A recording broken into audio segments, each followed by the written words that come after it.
chào và chúc tất cả các bạn có một ngày tuyệt vời đẹp trời. Đây là khu vực farm đầu tiên mà mình xây dựng, cũng như là cái khu vực mà mình để lại nó hoang sơ nhất luôn. Các bạn thấy là có những cái cây trứng cá cắm, rồi những cây gỗ tạp, rồi những cây tre, những cây gỗ, và cuối cùng là trụ bê tông để mà canh tác theo hướng thuần tự nhiên, hữu cơ. Đầu tiên trên những cái mảnh đất mà xói mòn bạc màu, khi mà các bạn lên ý tưởng cho mảnh đất của mình và hình dung ra một cái mô hình nó phù hợp nhất trên cái khí hậu, nguồn nước và chất đất mà các bạn có, các bạn sử dụng cây chuối trồng xen canh khoảng cách rộng ra, có thể là 10 m, 15 m một cây, để giúp cải tạo khu vườn của các bạn. Thứ nhất là cái rễ chuối nó ăn sâu ra, nó sẽ làm cho cái lớp đất mặt nó thông thoáng hơn, nhiều oxy hơn.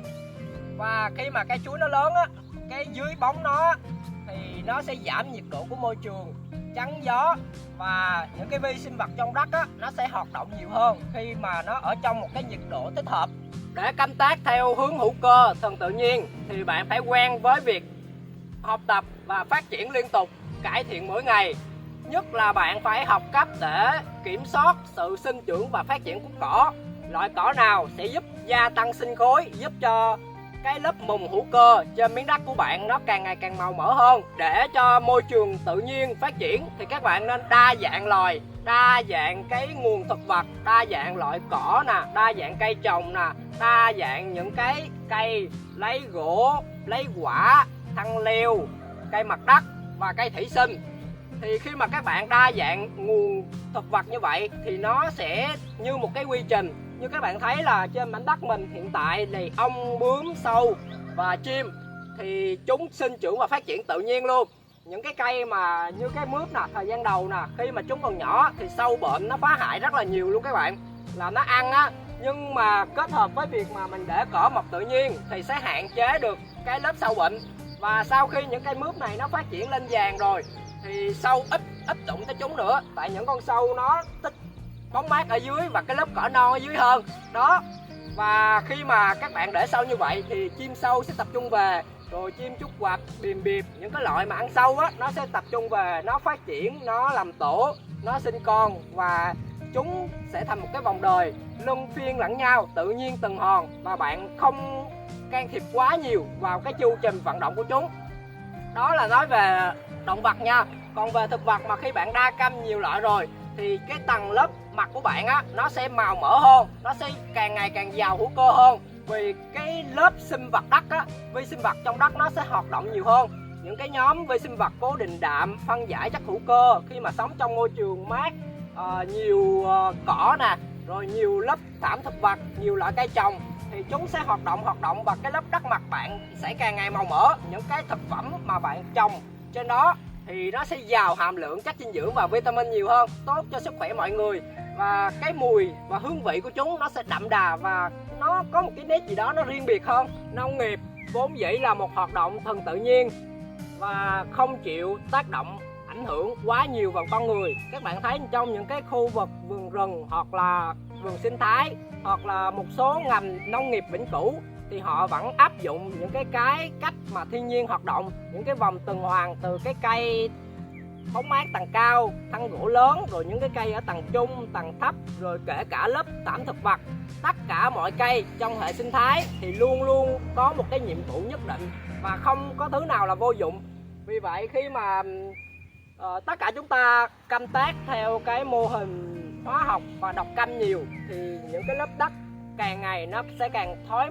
hóa và bạc màu, và cái năng suất chất lượng nó sẽ giảm dần theo thời gian nếu các bạn không cung cấp liên tục phân bón và thuốc bảo vệ thực vật. Các bạn cứ tưởng tượng một điều, với cùng một miếng đất, với cùng một lượng phân bón thì cách đây 2 đến 30 năm cái sản lượng nó sẽ cho cao gấp đôi hơn hiện tại. Thì bây giờ bạn khi mà canh tác theo hướng độc canh và sử dụng phân bón học quá nhiều, gọi là lạm dụng đó, thì năm này bạn phải bón cao hơn và năm sau bạn phải bón cao hơn năm này nữa thì nó sẽ mới cho cùng một cái sản lượng và chất lượng như vậy. Thậm chí thì nhiều thực phẩm mà các bạn gọi là bắt đất làm việc quá năng suất thì quá khả năng của nó thì cái chất lượng rau củ quả và rau màu các bạn thu hoạch trên cái mảnh vườn đó thật sự nó chỉ nhiều calo thôi, nó không giàu hàm lượng chất dinh dưỡng và vitamin, thì các bạn có thể là thử trồng cho mình một cái cây, mua một ít đất và kiếm cho mình một số hạt giống, thì các bạn trồng trên một cái hũ đất gì đó, các bạn trồng liên tục và các bạn bón phân, thì sau khoảng 2 lần đến 3 lần trồng như vậy các bạn không thể trồng một cái cây nào nữa, thì các bạn trồng lên nó sẽ héo úa, nó sẽ không phát triển, nó còi cọc. Các bạn có thử đi rồi các bạn sẽ hiểu là cái phương pháp độc canh về lâu và dài nó ảnh hưởng nghiêm trọng như thế nào đối với nông nghiệp.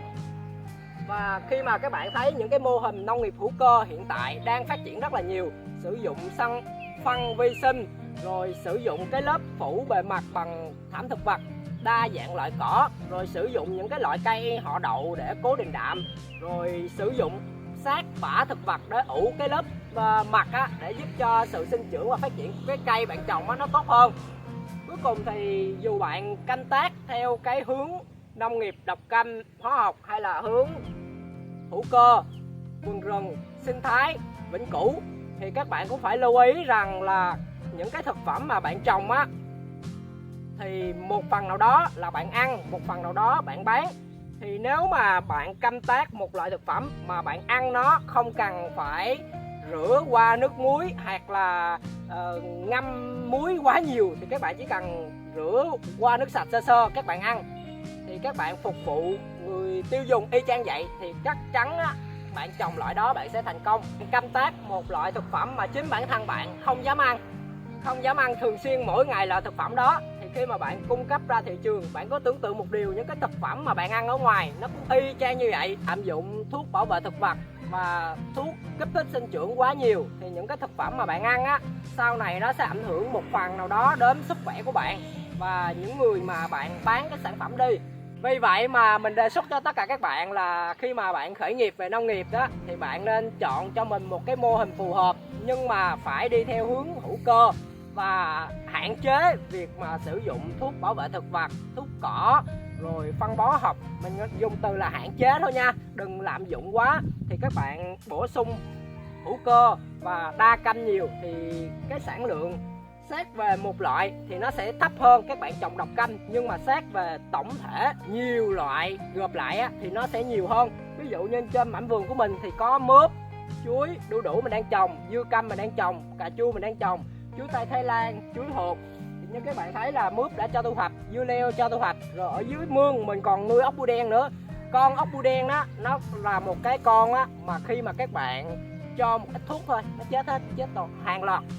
Thậm chí những cái rau củ quả mà bạn mua ở chợ về á, bạn cho nó ăn loại nào không có thuốc á, nó sống nó phát triển, nhưng loại nào có thuốc vô một cái qua ngày mai nó chết nổi hết lên. Thì các bạn sẽ biết được,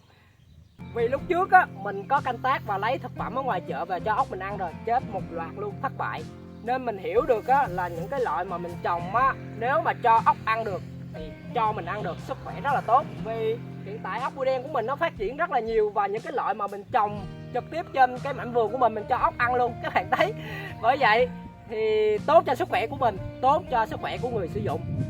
Cuối cùng thì chúc cho tất cả các bạn luôn đam mê, ước mơ, kiên trì, kiên định với mục tiêu của chính bản thân mình. Chào và hẹn gặp lại tất cả các bạn trong nội dung tiếp theo.